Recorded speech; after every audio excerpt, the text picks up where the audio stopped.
कार्यक्रम में ऑनलाइन उपस्थित उच्चतम न्यायालय के न्यायमूर्ति, रिटायर्ड न्यायमूर्ति श्रीमान रेड्डी जी, सचिव सहकारिता श्रीमान ग्यारेश कुमार जी, स्पेशल सेक्रेटरी विजय कुमार जी, उपस्थित सभी इस रिफंड प्रक्रिया से जुड़े हुए अलग अलग भारत सरकार की संस्थाओं के अधिकारीगण और जिन्होंने मेरे साथ रहकर इसकी शुरू से चिंता की है, ऐसे मेरे साथी श्रीमान वर्मा जी, और आज इस प्रक्रिया से जुड़े हुए सहारा के लाखों लाखों निवेशकों को मैं बहुत हृदय से बधाई देना चाहता हूँ। सहकारिता आंदोलन को अगर मजबूत बनाना है तो सहकारिता आंदोलन में विश्वास भी मजबूत बनाना पड़ेगा।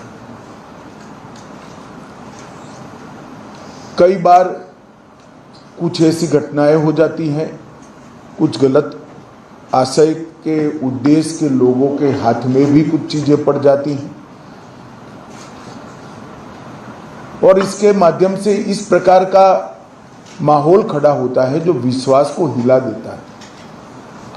परंतु शासन की जिम्मेदारी है कि कानून बनाने के जो अधिकार, एडमिनिस्ट्रेशन के जो अधिकार संविधान ने सरकार को दिए हैं, इसका उपयोग करते हुए देश के हर नागरिक की जमा पूंजी को सुरक्षित करना और उसको वापस लौटाना। जब सहकारिता मंत्रालय का गठन हुआ तब सहकारिता मंत्रालय के सामने ढेर सारे चैलेंजेस थे। बिल्कुल हिलकर रह गया हुआ सरकार सहकारिता के ढांचे को फिर से मजबूत करना, पैक्स से लेकर एपेक्स तक,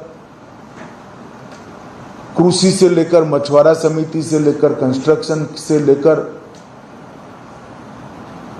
मार्केटिंग तक की सभी सहकारिता संस्थाओं के लिए एक अनुकूल खाका तैयार करना, समय अनुकूल खाका तैयार करना, सहकारिता के कानूनों में जो लगभग 75 साल पहले बने हैं, समय अनुकूल परिवर्तन करना और उसके साथ साथ सहकारिता में खोए हुए विश्वास को जनता में पुनः प्रस्तावित करना। और अगर ये करना है तो जैसे सहारा की 4 सोसाइटियों में देश के करोड़ों निवेशकों का लाखों करोड़ रुपया एक प्रकार से डूब ही गया है। निवेशकों की कोई गलती नहीं थी, कहीं ना कहीं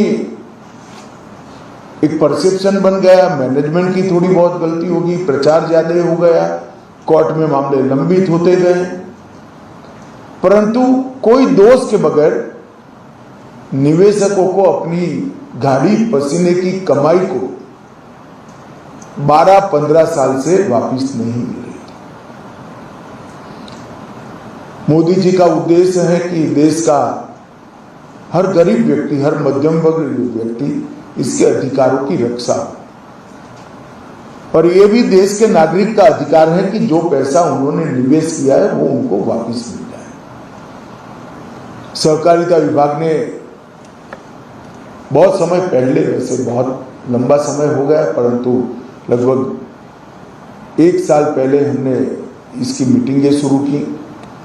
ढेर सारी सरकारी एजेंसियों में इनकम टैक्स से लेकर, ईडी से लेकर, सीरियस फ्रॉड ऑर्गेनाइजेशन से लेकर सीबीआई तक ये मामले फंसे थे और सबके अटैचमेंट्स थे। पैसा तो था परंतु अटैचमेंट।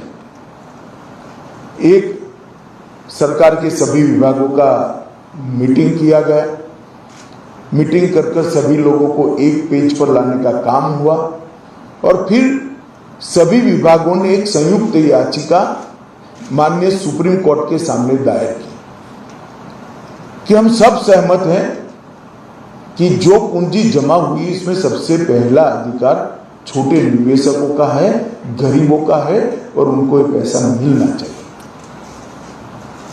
और मैं बधाई देना चाहूँगा सुप्रीम कोर्ट के खंडपीठ को, जिसकी नेतृत्व निवर्तमान न्यायाधीश MR शाह साहब कर रहे थे।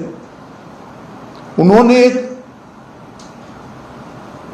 परिवर्तन लाने वाला सुप्रीम कोर्ट का फैसला दिया, जिसमें सुप्रीम कोर्ट के रिटायर्ड न्यायमूर्ति रेड्डी साहब की अध्यक्षता में एक कमेटी बनाकर पारदर्शी तरीके से ये हर नागरिक को पैसा पहुंच जाए इसकी व्यवस्था करनी थी।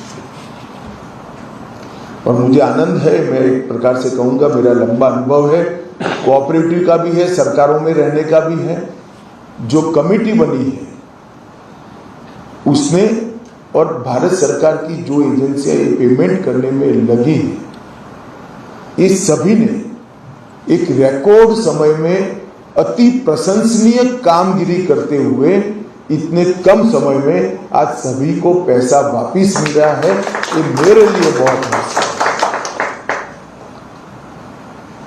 चाहे डिपॉजिटरी का काम करने वाले हो, चाहे ऑडिट का काम करने वाले हो, चाहे RBI हो,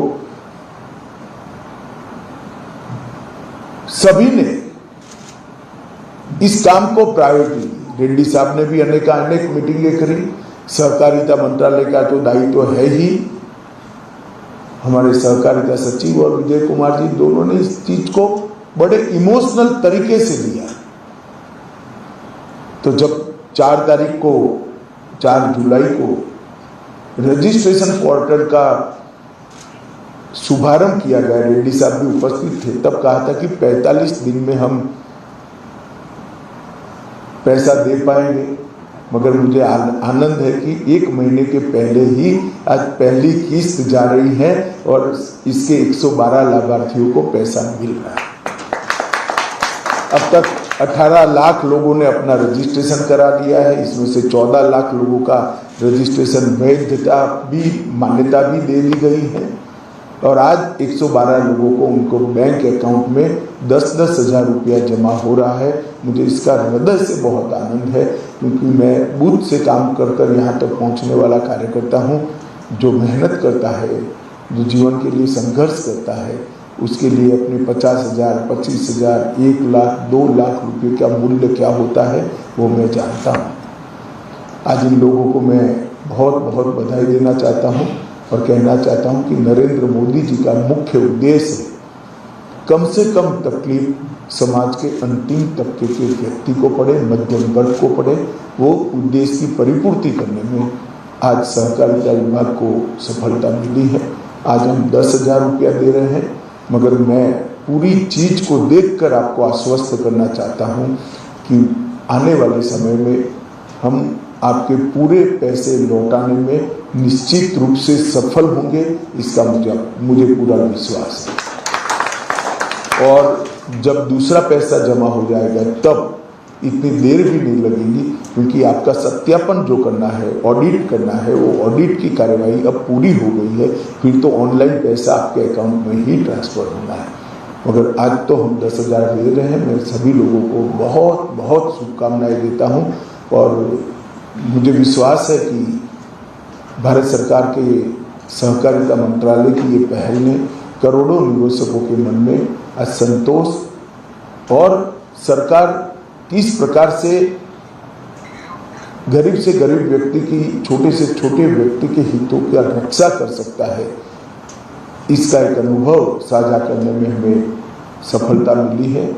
मैं सभी को बहुत बहुत शुभकामनाएं दूँ, विशेषकर हमारे सहकारिता मंत्रालय के सभी टीम, हमारे सचिव, विशेष सचिव और इसमें साथ में स्टॉक होल्डिंग से लेकर जितनी जितनी संस्थाएं हमारी शामिल हुई हैं, वो सब ने बहुत परिश्रम किया है। मैं सभी को बहुत बहुत अभिनंदन करना चाहता हूं और सहारा के निवेशकों को आश्वस्त करना चाहता हूं कि सरकार का पूरा प्रयास रहेगा कि आपके गाड़ी पसंद की कमाई की पाई आपको वापस दे पाएं। इसके लिए हम पूरा प्रयास करेंगे।